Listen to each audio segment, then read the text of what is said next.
Hello friends, I welcome you back for this session of heat transfer. In the previous sessions, we have been discussing about the heat exchangers. In particular, we have discussed about LMTD method of analysis, and thereafter we have also discussed about the performance parameter called as effectiveness of a given heat exchanger. Now I am going to discuss the second method of analysis called as the NTU method, which is basically again used to determine the effectiveness of a given heat exchanger. But before I explain about the second method, the NTU method, now we shall first understand in what kind of situations we will shift our attention towards the usage of NTU method in comparison with LMTD method. So to illustrate that, let me give you an example. Okay, where example of a heat exchanger where we are known with the mass flow rates, that is m dot h, m dot c are known to us. Along with that, the Cp values, that is Cph, Cpc for hot and cold fluid are also known. Then similarly, we are also known with the inlet temperatures Thi and Tci. So these all are the parameters for a given heat exchanger will be known to us. Now using these parameters, just think that whether is it possible for us to calculate the value of Q using the data given above. You can consider the example of parallel flow heat exchanger or the counter flow heat exchanger. With these known values, check whether we can calculate what is the value of Q. That means what is the rate of heat transfer with these data given. Is it possible to calculate? This is one typical situation where we need to think. Okay, to just give some hints to go for it. Now we already know the rate of heat transfer is given by U A into LMTD. So this is one relation for Q which is known to us. Okay, then second one, this Q is nothing but it is the heat lost by the hot fluid, which is given by m dot h Cph into Thi minus Tho.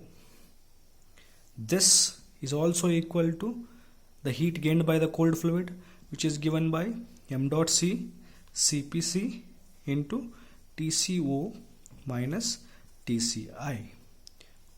Say it as equation 2, say it as equation 3. So these are the three equations we have been rigorously using, okay, in the method of LMTD analysis, with which we will calculate Q. Now with these data given, check whether we can use any of these three relations so that we can get the value of Q. Now if you consider the equation number 1, if suppose the overall heat transfer coefficient is also known to us, okay, and the dimensions of the heat exchanger are also known to us, say we know the area of the heat exchanger as well, then if you consider equation 1, to calculate Q we should first calculate LMTD, because U and A are known to us, they are given in the problem, suppose like that. Okay, so check whether with the given data is it possible to calculate LMTD. If you notice, LMTD is only calculated when we know all the four temperatures of the two fluids, hot and cold fluid. But here in this situation, we are only knowing with the inlet conditions of the hot fluid and cold fluid. That is, we know the Thi and Tci values, but Tho and Tco, they are not known to us, which are the outlet conditions of the hot and cold fluid. So unless you know these two values, you can't calculate LMTD. Therefore, equation 1 cannot be used to calculate Q. Now let us think about the second equation. So second equation, m dot Cph, they are known to us. Again, to calculate Q, you should also know Thi as well as Th naught. But the same problem again, we are not known with the outlet temperature, Tho. So equation 2 can also be not used. Then similarly the third case, here Tco is also unknown. So with all these three probable equations, we are unable to calculate Q. Correct? So this is a point where we need to think for an alternative method, where if you have any option using this set of given data, right, we can calculate Q in no time. So that particular method is what is I am going to discuss, which is called as NTU method of analysis. Correct? If in a given problem, if the outlet conditions, that means Tho and Tco were also known to us, then the problem would have been very simple. Using any of these three equations, we would have calculated the rate of heat transfer. Since we are not known with the outlet conditions of the fluids, it is creating a problem while calculating heat transfer rate. Therefore, in such kind of situations, okay, we will always make use of the second method of analysis called as NTU method of analysis. I hope the point is very clear when we are going to go with NTU method of analysis.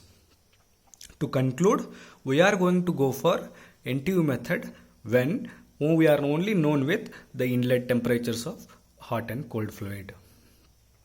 I mean to say, when the outlet temperatures Tho and Tco are not known to us in a given problem, definitely in that case we make use of NTU method. So we call it as NTU method, which is a second method of analysis for a given heat exchanger. Okay, so here NTU stands for number of transfer units. Number of transfer units. So you will come to know after some time what exactly this mean. Okay, so we are going to now study and understand what exactly is NTU method, and using this method how we can finally calculate the rate of heat transfer when we were not known with the outlet temperatures. Okay, so with this background, now we shall start understanding what exactly is the NTU method. Okay. Okay, to begin with the study of NTU method, let us first consider again the parallel flow type of heat exchanger, which is a double pipe or a concentric tube heat exchanger. So I hope you already know the constructional diagram for the double pipe heat exchanger. Okay, let me only draw the temperature profile diagram for this parallel flow heat exchanger. So you are very aware that the temperature profile diagram for parallel flow can be drawn like this for both the two fluids. Okay, so this, let us say it is a hot fluid, and this one, let us say it is a cold fluid.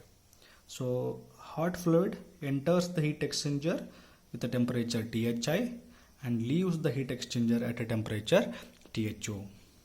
Similarly, the cold fluid enters the heat exchanger at a temperature Tci and it leaves at Tco. And let L be the length of the heat exchanger along which the heat transfer occurs. Okay, now as usual, the difference of temperature at the inlet between hot and cold fluid is called as delta T1, and similarly at the outlet it is called as delta T2. Okay, now like we have studied the LMTD method, here also to understand the method of NTU for parallel flow arrangement, we shall initially consider an elemental area like this. So in this elemental area, we shall understand what is the variation of temperature. Say for hot fluid, the change in temperature in this fluid, in this area, as it is already known to us, it is minus dTh, which you already understood in the LMTD method. Same way here in the same area, the change in temperature for cold fluid, it is plus dTc. Okay, so in this elemental area, the change in temperature for hot fluid is minus dTh, whereas for cold fluid is plus dTc. And let us say the area, the elemental area is dA. Okay, now again with this, okay, let's say also the mass flow rates as m dot h and m dot c with the specific heats Cph and Cpc. Okay, and let capital A be the area of the heat exchanger and U be the overall heat transfer coefficient, okay, in the heat exchanger. Now with all these terminologies, now again for an elemental area, let us write the expression for heat transfer. So since it's a small area, the rate of heat transfer, we shall write it as dQ, okay, which is given by m dot h, Cph, and the change in temperature for hot fluid in that area is minus dTh. Okay, that should be equal to the heat gained by the cold fluid, which is given by m dot c, Cpc, and dTc positive, the change in temperature for cold fluid. Okay, we already know this is heat capacity of a hot fluid, this is heat capacity of the cold fluid, that is Ch, this is Cc. So therefore 1 by Ch from this, now since it is Ch, since this is Cc, so I will consider these two first. So 1 by Ch is nothing but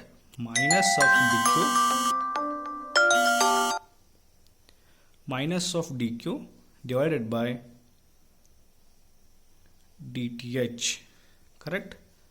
1 by Ch is minus of dQ by, I'm sorry,